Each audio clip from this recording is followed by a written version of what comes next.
দেখো, সবাই তো সরস্বতী পুজোয় অনেক ঘুরেছো, অনেক কিছু করেছো, তো আমার কোনো প্ল্যান ছিল না এবছরে।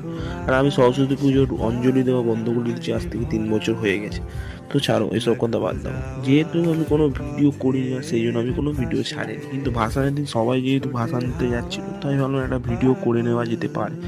তো দেখো, এখানে আমাদের পুজোর বাজেট অত বেশি না, তাই জন্য আমরা অত বক্স চালিয়ে ডিজে করে আমরা যেতে পারি না। তো এখানে যেহেতু সব ছোট ছোট বাচ্চারা পুজোটা আয়োজন করেছে, তাই আমরা সেই বাচ্চাগুলো দিয়েই পুজোটা করেছি। তো পুজোটা অনেক ভালোভাবে হয়ে গেছে।